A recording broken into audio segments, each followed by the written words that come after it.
안녕하세요. 법학박사 법무사 전문의원 김철중입니다. 오늘은 매각 허가결정 취소 신청 성공 사례에 대해서 가르쳐 드리겠습니다. 제가 경매 28년 하면서 수없이 많은 경매 사건을 다뤘는데요.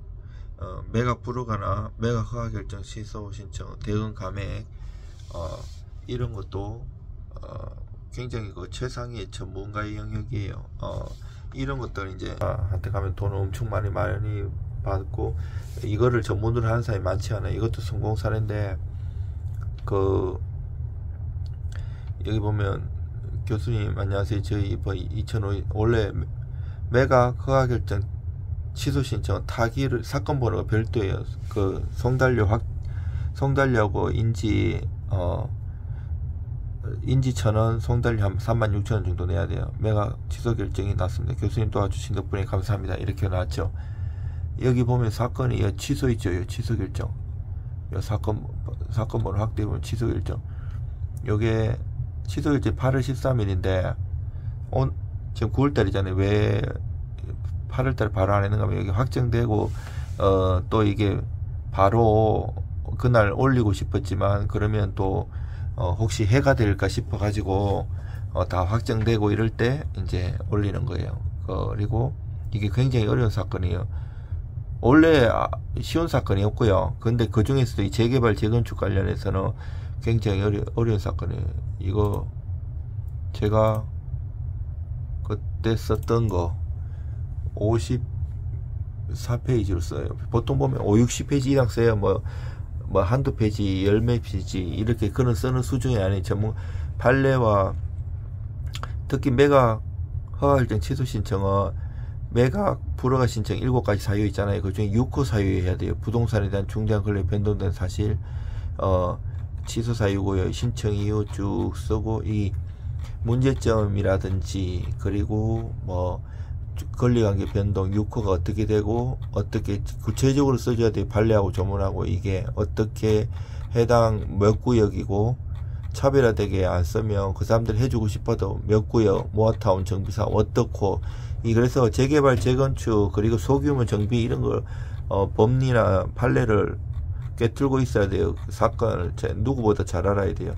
그리고 현금 청산으로 불이익한 거 그럼에도 불구하고 지금 감정평가 새벽에 된 잘못된 점 그리고 이 사람이 이 여러가지 다주택자라 가지고 현금 청산 재산을 그런 거를 명시 안 해가지고 문제 121조 매각 불허가 7가지 사유 중에 매각 취소 신청은 6호 사유밖에 안 돼요. 6호 사유 이거 잘 적어야 돼요.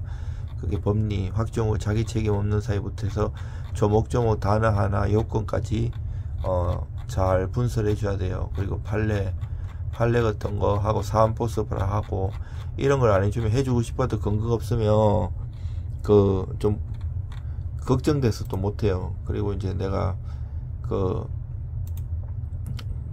이렇게 정리를 하면서 이제 여러가지 성공 사례가 있는데 재개발 구역 내에 이제 다물간접 현금 청산 문제, 감정평가 오류 및 공고 누락, 이게 매각 불허가 신청 사유 이런 것도 많이 했고요. 매각 불허가 이제 그때 태양광도 큰 건 제가 해결했고 또 임차권 법정시 사건 누락 문제 이제 권리 분석 과정에서 임차권 미등재 공고 누락 등을 밝혀내서 매각 불허가 인용하고 대금 감액이 성공한 경우도 있고요. 정비계획 변경으로 사업성 상실된 사건이나 무허가 건물 포함된 토지 사건 여러 가지가 있어요. 이게 이제 121조는 매각 허가에 대한 이의 신청인데 이게 매각 불허가예요. 매각 불허가를 찾아보면 조문에 없어요. 그 표현을 주의해야 되고요. 1호가 이제 강제 집행을 허가할 수 없거나 집행을 계속 진행할 수 없을 때고요. 2호가 최고가 매수 신고인이 부동산을 매수할 능력이나 자격이 없는 때. 그리고 이제 3호가 부동산을 매수할 자격이 없는 사람이 최고가 매수 신고를 냈어요. 매수 신고를 한 때. 그리고 4호가 이제 최고가 매수 신고인 그 대리인 또는 최고가 매수 신고를 내세워 매수 신고를 한 사람이 108호 각고 가운데 어느 하단에 해당되는 때. 그리고 5호가 최저 매각 가격 결정, 일간 매각 결정 또는 매각 물건 명세서의 작성에 중대한 혐의 있는데 6호가 천재지변 그 밖에 자기가 책임질 수 없는 사유로 부동산의 현저하게 훼손된 사실 또는 부동산에 관한 중대한 권리관계가 변동된 사실이 경매 절차의 진행 중에 밝혀진 때 치료가 경매 절차에 그 밖에 중대한 잘못이 있는데, 이제 127조 같은 경우가 매각 허가 결정 취소 신청인데, 121조 아까 그 7가지 사유 중에 6호에 규정된 사실이 매각 허가 결정의 확정 뒤에 밝혀진 경우에는 매수인은 대금을 낼 때까지 매각 허가 결정 취소 신청을 할 수 있다, 이렇게 돼 있어요. 이것도 적시항고 해갖고 가는 경우도 있고, 이게 이제 쉽게 얘기해서 내가 오늘이 예를 들어서 만약에 그냥 수요일이라고 쳐요.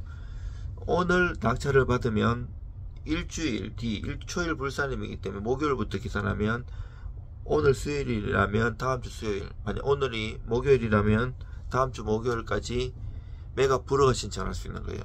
매각 불허가 신청했는데 안 됐다, 허가가 났다, 그러면 또 일주일 동안 적시항고 할 수 있어요. 요때 적시항고 할 때는, 이게 옛날에 민사집행법이 2000년 초반에 전면 개정되기 전에는 내가 쓰는 가격에 10%를 보증금을 냈잖아요. 그런데 그 이후에 2000년 이후에 최저 매각 가격에 10%를 내요.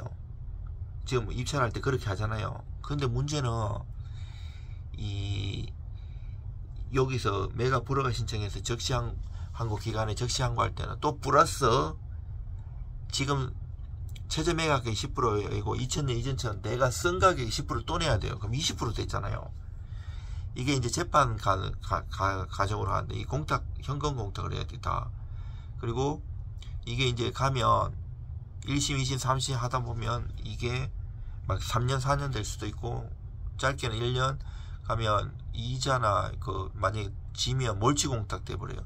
이 공탁이 2개, 3개 들어가요. 여기가 성질에 따라서는 이게 현금 공탁이지만 내가 보증하기 위한 보증공탁, 담보공탁이 들어가고 나중에 몰치되고 몰치공탁이 5가지가 있거든요. 변제공탁, 집행공탁, 보관공탁, 보증. 요거는 보관이고 보증은 아까 담보공탁 이거 하는 거. 그리고 몰치공탁이 5가지가 있어요. 2개가 들어가요. 그리고 근데 여기까지 하는 거는 121조에 아까 매각 허가 결정 이의신청, 이 매각 불허가가 7가지 사유인데, 요 일주일이 14일 지났잖아요. 그 다음에 매각대금 납부하라고 30일 기간 줘요. 이제 총 45일이잖아요. 요서 내가 매각대금 납부 기간 줄 때 하는 게 매각허가 기간 취소 신청인데, 뭐라고? 아까 121조 7가지 사유 중에 6호 사유밖에 안 돼요. 중대한 권리관계 변동이라든지 물리적 변 훼손, 막 벽이나 천장이 막 완전히 누수나 막 무너질 것 같은데, 그리고 뭐 태양광을 내가 인수할 줄 알고 토지를 허가도 되는 줄 알고 이미 그 강공세 된다고 했는데 승계가 안 된다든지, 그러면 이 사람은 엄청난 문제가 생기잖아요. 그리고 이것처럼 만약에 재개발 재건축 이것 때문에 엄청나게 그 피를 주고 그 감정평가도 비싸게 했는데 이 다주택자고 이러면 현금청산 대상되거든요. 이게 재개발 재건축에 따라서 이게 현금청산 대상되는 걸 잘 알아요. 재개발 재건축도 다 깨고 있어야 돼요. 저는 법학 박사이기도 하지만 부동산 대학원도 다니고 그 유명한 건대부동산 대학원, 그리고 강의도 하고 배우기도 하고 여러 가지 하고 경매도 28년 했기 때문에 그리고 또 학자로서 대법관이나 그 부장판사님, 우리가 유명하신 분들 한국민사집행법학의 대법원에서 해요. 그 16층에서 정기적으로 논문 세미나도 하고 회의도 합니다. 그리고 논문도 많이 쓰고, 제가 경매 관련해서 최근에도 3월달하고 6월달에 2번이나 냈어요. 그게 쉽지 않아요. 써보면 한 개 쓰는데도 몇 년 걸릴 수도 있어요. 평판도 되게 좋았고요. 저는 외국 사례나 이런 거 같이 해가지고. 그리고 이런 게 있으면 사안 포섭을 엄청 잘해줘야 돼요. 이게 대충 써갖고는 해주고 싶어도 자기가 나중에 다른 이해관계인들이 이의신청이나 소송이 들어오기 때문에 못해주기 때문에 그 담당하시는 그 계장님, 사무관님, 그 위에 사법보좌관님, 판사님들 잘 설득하기 위해서는 글을 정치하게 잘 써요. 심파주를 써갖고는 택도 없어요. 그 법리 이 사안하고 이 판례하고 이 조문하고 어떻게 맞고 정치하게 잘 쓰죠. 그것도 내용 한두 장 써갖고 안 되고요. 수십 장. 저는 50장에서 70장 이상 쓰고요. 비용은 변호사에 비해서 엄청 저렴하고요. 그럼 성공보수나 이런 거 10원도 안 받아. 이거 성공해도 10원도 안 받았어요. 밥도 하지 않아도 먹고. 근데 고맙다고는 했지만 한번 그래도 인사로 안물 안 쳐주는 게 조금 서운하긴 하더라고요. 이 방송 보시면 한번 찾아오세요. 밥은 제가 살게요. 그리고 대충 하면 안 돼요. 정말 그 실력이 있는 게 다 알아요. 그분들도 공부 많이 하시고 이러기 때문에, 공무원들도. 그리고 손님 자체가 이미 경매를 고수들이기 때문에, 저는 경매 고수들이 많아요. 그 거래처가 많아요. 그 사람들이 잘 알기 때문에 실력 없으면 맡기지도 않아요. 여러분들 힘내십시오. 이러시면 최선을 다해서 도와드리겠습니다.